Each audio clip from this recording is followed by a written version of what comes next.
Ladies and gentlemen, welcome to the Plagcast. It's your host, Jevin Oyokasam, and we are informing you that we'll be giving you what's trending, what's popping, and what is being talked about, and we are all giving it to you here at the Plagcast. So welcome, tune in our all social media platforms, steering in from Wednesday each and every week. Keep it here and be plugged. I'm Fabish Ochieng mwana soja wa Raila Amolo Odinga, the non-gazetted chairman, broad-based government, the entire North Rift region. Can you clarify to those listening and those watching that you are on the senatorial seat, or you are aspiring for this seat come 2027? Is it a rumor or is it true from your end? In politics, there are some rumors near to truth. And in politics also, nothing comes as a coincidence. So maybe those who are spreading the rumors have already seen the capability in me, and they know I have the capacity to represent their interest in the Senate Parliament there. So maybe very soon, because you know, when Baba was still alive, he told me not to only go for two positions. Position number one was the presidential position, and that position number two was the gubernatorial position. Those are only two positions that Baba barred me from vying from. So the rest, the mbunge, iwe senator, iwe MCA na nimeshinda. But nitakuwa kwenye debe. Oh, that is, you are getting it right from here. Mheshimiwa has confirmed that 2027 opponent lazima jitayarishe. Na Mheshimiwa, you are a true definition of youth o'clock. We are at the youth o'clock. We wanted to maybe get a little conversation from you on if next week was 2027. If next week was 2027, which ticket will you be using to rally for that election? If at all next week was 2027. If at all next week was 2027, I don't know whether you mean 2027 January or 2027 August, during the time which the votes will be dared. No, I mean if 2027, let's say if next week was 2027, the due day when people are coming out and looking for asking voters for their votes in the forthcoming election.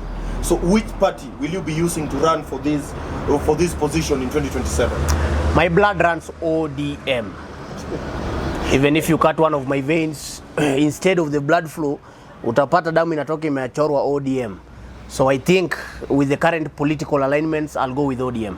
Na tumesikia rumors mingi eti after His Excellency, may the Lord rest his soul in perfect peace, that after His Excellency Right Honorable Raila Amolo Odinga is gone, then that is the very end of ODM. Can you clarify this from your end as a believer and a candidate for ODM in the forthcoming election? Whoever is thinking so, or whoever said so, must be the most foolish person on this earth. Because we have not yet mourned Baba. We will be mourning Baba with our votes in 2027. I mean to mourn Baba by casting votes for ODM candidates and ODM aligned coalition in 2027, so that Baba can rest in peace, knowing where he left us. We are still there, and we are still with his spirits wherever he is. Yeah, we've had series of conversations on the ODM, ladies and gentlemen, everyone who is watching the plug. We are hosting one of the brilliant ideas and one of the brilliant young people hapa. Tunakwambia hii ni conversation moja hatari. Sasa kama uko pale na uko hujaingia kwa channel yetu, unapata kusubscribe, hit the subscribe button so that you get this trending. And today our main topic is youth and politics. Mheshimiwa, we are so delighted to have you here. Thank you. And we want to know that now we are talking about political cartels. Unasikia we hapo ODM bana kama Sifuna hakutaki au faulu. Hapo ODM kama youth leader Oburu hakutaki au faulu. What is your take as a young man? What is your network within the ODM fraternity? What is your network? Wachana na network. What is your network? What is your network with ODM fraternity? Yeah. With all those allegations, I can tell you that it doesn't matter whether they are elephants and we are antelopes. But when 2027 comes, we will all have to rise and run for the votes. So it depends. But ticket ya ODM hiyo nitalala nayo kwa nyumba hiyo, sikupewa wasiwasi. Hiyo nitalala nayo kwa pillow nikingoja after nomination. Ladies and gentlemen, it's youth o'clock. Yes. It's youth o'clock. I want us to have, like right now, if you look at the terrain of, you've not given us a brief explanation. You know, when we say you are running for Senate, you're running for Senate, unaendea Senator Nairobi, Senator Kisumu, Homa Bay. You need to give us a clerical route towards your ambition. It's Senate for which county? Kindly, Excellency. All I can say is that I'm going for Senate. Whether I'll be vying in Taita Taveta, whether I'll be vying in Mombasa County, whether I'll be vying in Siaya. I can even go vying in Nyeri and win. No. Tunataka utupede the real deal. The real deal. Wezi tuambia we get ready. So unaulizia kutoka wapi?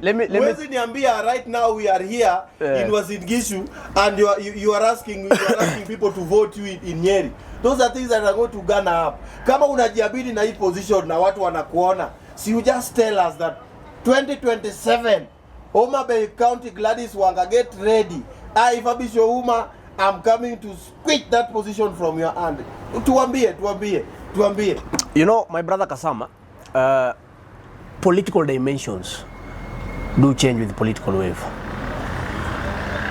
To give you an example, most of our friends are currently talking about Babu Owino going for the gubernatorial seat. But maybe Juogi is calling Babu Owino for the presidential seat. Right?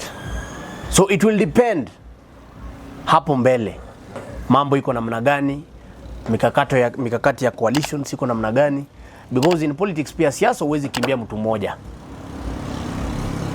So we've had much and plenty of these conversations coming on here, and ladies and gentlemen, we are telling you that today we have hosted one of the youngest leaders who has a political ambition in 2027 to clinch the Senate position in one of the counties that Mheshimiwa amekataa kutuambia eti 2027 anaendea gani, lakini ametuashua it is youth o'clock. Si ndio bwana Mheshimiwa? Yes. We really wanted to know that now that His Excellency Raila Amolo Odinga is no more, what is your take? Is there anybody in the Republic of Kenya, or is there anybody from the Luo fraternity that can replace the energy and the influence of Baba in the forthcoming election, or even in the after election of the 2027? Just to hear from you. First, to clarify, who is that saying that Baba is no more? Where is Baba? But we are sorry. Baba is resting. Okay. His spirit is working. Okay. Yes. So Baba is still here. Baba is still here, and his shoes will be filled with when the right time comes. It is not something that you can just wake up one day and decide now you want to fill the shoes of Baba, because for Baba to be where he is, for Baba to be where he was, I can tell you it has took him over 30 years. That was since 1982. The journey he began in 1982. After the detention, he came back, fought for multipartyism, came back again, fought for a new constitution. Baba has fought for many things. So you cannot just wake one day and now decide now that you want to fill Baba's shoes while you have not even spent 3 years in jail. That old Mzee spent 9 years in jail, right? That Mzee has spent so many days in exile. Wewe hata hujatoka Kisumu ama hujatoka hapo Uasin Gishu ukikimbizwa umeenda ukulalako Timboroa umelalako kwa miti, and you want to fill Baba's shoes. So I believe with time a natural leader will just come, and it will take time. It just can't be something of 2 years. It will take time. You cannot replace Baba with less than 10 years in active politics. That's a true definition. Mheshimiwa amewashua eti Baba is dead, but long live the crown.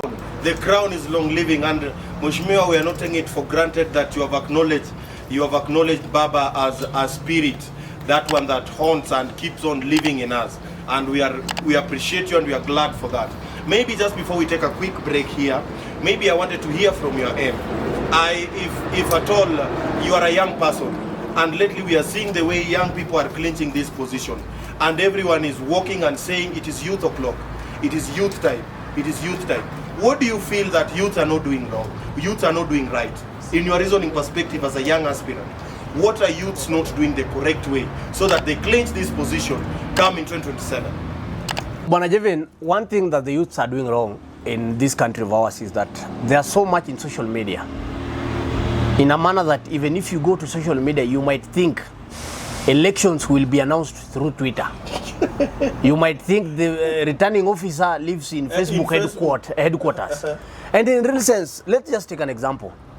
This is the only election that people are very sure that the Gen Zs are going to take over the voter registration system and pile the list onto the list.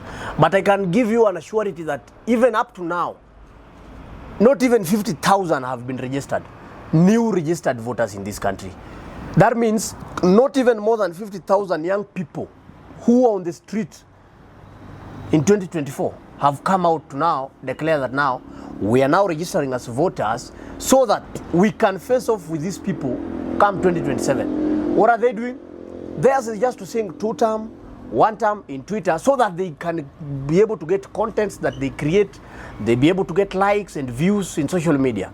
But in real sense, in the ground, they are nowhere to be seen. Mheshimiwa, just to cut you short, we have understood the perspective that you are going for this position in 2027, and you know you are a young person. So your main target audience more so for this position, you will rely on the votes of the young people, right? I can tell you for a fact. No. Just a quick one. Just a quick one. Will you really rely on the votes of the young people? A good politician never relies on a certain population for votes. So you like a young person, you are also not sure if the young people are going to give you this position. Bana Jevin, let me ask you a question. Yeah. Have you ever seen any candidate campaigning for any position, sidelining women now that he's focusing only on the youth? Have you ever seen someone who is campaigning for a certain position sidelining the old people now that he has the youth or the women on his or her side? No. My question is, I kind of feel on a personal perspective that we ni mtu ya vijana, unaona? We ni mtu Gen Z in a normal language. We ni Gen Z. Na ndio lazima kuwe na stronghold yako. Na stronghold yako inaweza kuwa Gen Z. Gen Z wakishakushikilia, so it's just to plead with these other people and tell them majenzi wameni back up madhe. Sasa shida iko wapi? Majenzi wameni back up. Shida iko wapi? So that is what I wanted to ongelea hapo. Wacha nikueleze. If you want to fail in politics, stage number 1 is to start separating these brackets. You start separating people in terms of women, the youth, and the men. But as a wise politician, you have to combine all these people, because a youth has the energy to run with you in any campaign stage. That old man there has the wisdom to clinch to you because he has been there. He knows which door to knock and which door not to knock. The women are there to make it lively during the stage campaigns. You know how they dance and the lesos and the nini wa mama. You must. So once you are a good politician, you must know how to package yourself in a manner that all these people sees you as a very valuable item to them. Okay. As a leader who has been on the ground for some time, umekuwa kikimbia ground kidogo unasikizia vijana. How are you tackling the issue of handouts? Kijana ana mini area kule 200 yake, aingie nayo kwa nyumba kuliko angoje barabara yenye utaenda kukwama Nairobi. So wewe una deal aje na hii mambo ya handout? Unajua, what are you doing with the young people when they ask you for handouts? How do you respond to them? Unajua, number one, you cannot blame the youth so much on the issue of handouts. Remember, we are living in a third world country where poverty index in this country is so high, right? So assume we have 50,000 slots of employment opportunities. But when you check on the graduates list, in only one institution in this country, you might find that over 15,000 people are graduating yearly from one institution. Where do you expect these people to go? Some of them will because of luck. Some of them will because of connection. Some of them may not, because of lack of all those things, go back to where they came from. And after going back to where you come from, what do you expect to do? You'll just have to rely on those people. And that is why you find that the issue of the handouts in this country, it will take us a long time to do away with it. A very long time. Very long time. Mheshimiwa, just as we wind it up, I want to ask you one last question, and this is a very essential one. This is a personal view, and we make sure But viewers, kindly don't judge Mheshimiwa in what he's going to say. This is his personal perspective, and don't take us to where they're taking women who are heavily pregnant. Kindly. Mheshimiwa, what is your take? Are you in the broad-based government? Ama we ni mtu ya one time? So, Bwana Jevin, when I was starting, I thought, I saw some Gen Zs here around here, and I thought maybe after this podcast, I might sleep. I might sleep in some self. So, as I told you, I'm Fabish Ochieng Uma, mwana soja wa Raila Amolo Odinga, the non-gazetted chairman, broad-based government, the entire North Rift region. That is a position that I engulfed by myself. At this position, do you get some little token for this position, Mheshimiwa? Don't worry about that, because as you can even see, the watch that I'm wearing can pay your whole rent. Okay, sir. So that means I'm living well. I'm living well. Don't worry about the salaries. So I can tell you for a fact, being a believer of Raila Amolo Odinga, Raila left us in broad-based government. And whoever has a clip, Raila claiming that he is out of the broad-based government, bring it to me. I can now see that video so that to say whether I'm in broad-based or not. But before that, before Baba resurrects, because we believe he will resurrect, Baba will resurrect. We are in broad-based government to stay. Even if this broad-based government will go until 2082, we will be there, not unless Baba comes out of the grave and tells us, now, Jothurwa, let's get out of this broad-based government. Anything other than that, we are there to stay. Ladies and gentlemen, seemingly Mheshimiwa is a believer of Mheshimiwa is a believer of the broad-based government, and the chair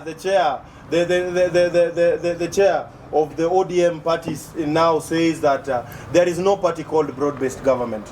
But we just wanted to affirm from your end, if truly you are in this broad-based government. Just to clarify. Before you clarify. Just a point. Just clarify. Then after clarifying, give one message to those who are singing one term. Now to clarify the issue of broad-based. Let me tell you for a fact. Even these leaders that you see roaming around claiming broad-based, some singing, I don't know what, some singing, we loved them because of Raila Amolo Odinga. It's not that we love them. We loved them because of Baba. And now that Baba is out of there, we can decide to do away with them. What we must protect is the most precious gift that Baba left this country. The most precious gift known as ODM. And anyone who thinks that he can go against the wish of Raila Amolo Odinga, now that Baba is resting, we will do away with him. We better follow Raila Amolo Odinga in the grave. Sasa mtu asione yako na kaumarufu kidogo because alikuwa mkaribu sana. Sisi tulipenda Raila. Hatukupenda watu wenye wako na tulipenda Raila. Na that is all ulikuwa unasikia Raila akisema left ni left. Akisema ni Yoyoka Sam ni Yoyoka Sam. Akisema ni Sifuna ni Sifuna. Akisema ni Gaucho ni Gau. So now that Baba is away kidogo, hao leaders wanafaa wapunguze cheche za maneno, manake wanajua hatuwapendi, tulikuwa tunawapenda juu ya Raila. Ladies and gentlemen, with this and much more coming in from the Plugcast, kindly keep it here, level up, and we are plugging you in. We are right here at the Eat Out Eldoret. Kindly come one and come all. We have plenty of meals here. And if you're feeling you're traveling from Nairobi, from Kisumu, and you've had some good time in Eldoret, unaweza pitia hapa Eat Out, umeka kitu. Bites ziko hapa noma. And in all, kila Wednesday bana, tutakuwa pale. Keep it in our YouTube channel and hit the subscribe button. Tembea. Like us on our TikTok and Facebook page. This is the newborn podcast, home of trending in 254 and even out of 254.